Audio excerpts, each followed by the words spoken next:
Diane, welcome to my channel, Diane's Sewing Room, and this is part 2 of a sew along for the Saraste ruffle top from Breaking the Pattern.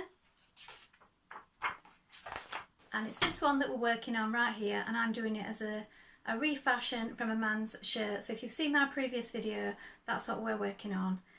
And it's been quite a bit of patchwork challenge, adding lots of pieces together. And even the ruffles are all in little small sections to make each ruffle for each side at the front, including the side panels, front and back, are all pieced together from as many pieces I could manage to get out of that shirt. And I've managed it, so I'm going to show you that now, and then I'll show you the finished item at the end. So I thought I'd show this. What I've had to do, we're going to have a patchwork frill. The only trouble is some of them have got the checks going in the right direction and some of them are on the cross grain towards the bottom. That's the only way I could do it. I had a look round and I just thought it might look too gaudy if I did the frill in a different colour. So I'm doing it like this, and then hopefully when it's all joined and it's ruffled it won't be so obvious. So I've just got to join all these pieces together now for both ruffles.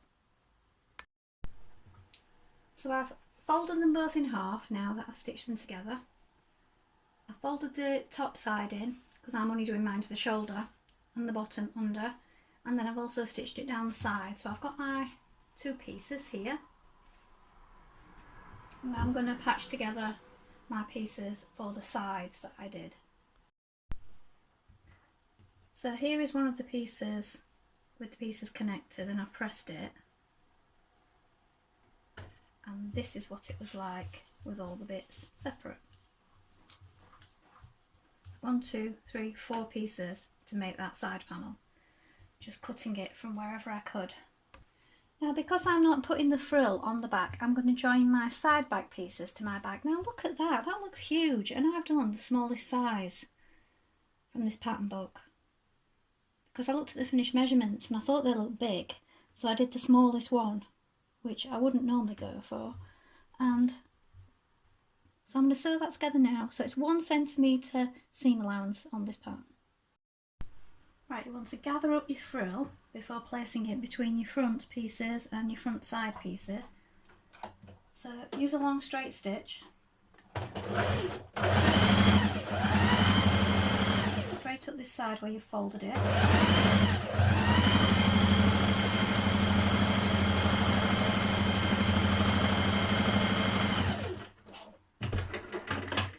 And you usually find it's better if you do 2.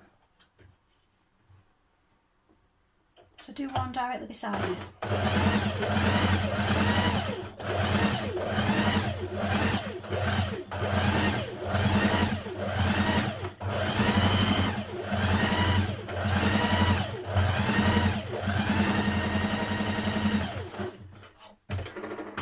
Now if you've used regular floaty fabric and not done all this patchwork with shirt cotton like I have, then yours is probably going to be nice and flowy. Mine's probably going to be quite stiff.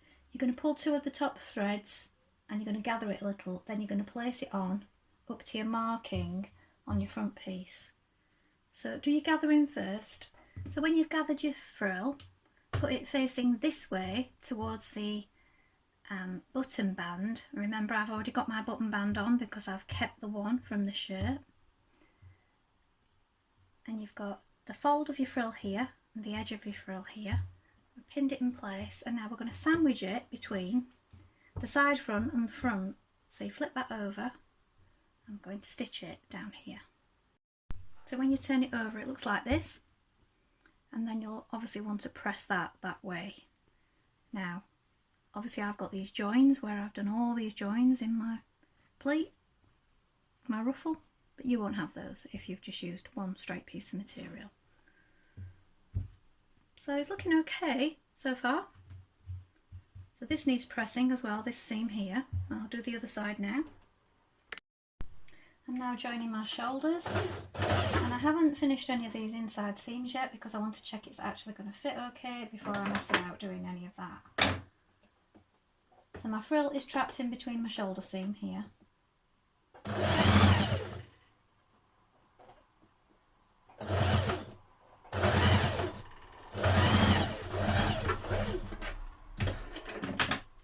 Now do your side seam.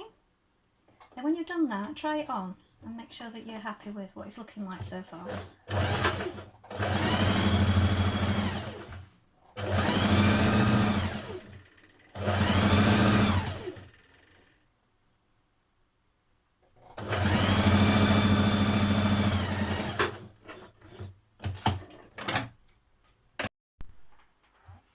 Right, I've took quite a chunk off the bottom because it seemed quite long.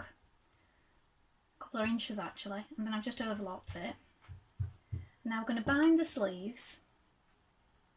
Now I've got it says use bias binding. I've got this homemade bias binding that I made a while ago. In fact, I made this in one of my videos on making bias binding, if you want to check that out.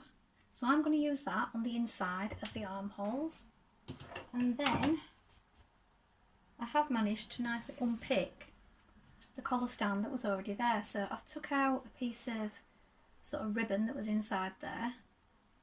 I've checked it against my neck and it will be okay as it is, but I'll just have to apply it in a different way. So this isn't the usual way that you do it, but I'm going to be tucking that in, and it's already folded under from where it was made before. I've just unpicked all the stitches. So I'm going to be folding that under again where it's come undone, pinning it on all the way around, and then stitching that into place after I've done my sleeve bindings and my hem. And then I'll try it on and show you what it looks like. So here's the finished blouse or top. Now I have to admit I didn't just do a centimetre seam allowance because it seemed so big. I did probably more than 1.5 on these ones and the back ones as well. But I like it, and I've taken off a good couple of inches off the bottom as well because I didn't want it too long. So this is the shape of it. It comes out like this.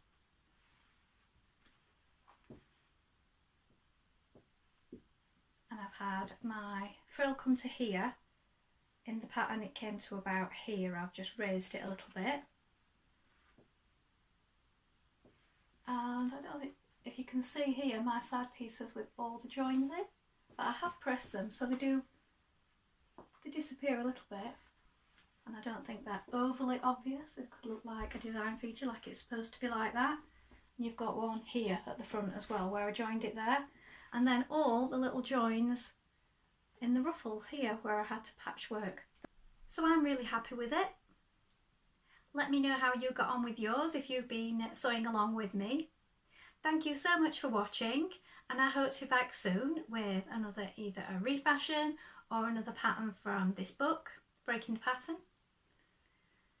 Subscribe if you enjoyed this, give it a like, and I hope to see you soon. Bye for now.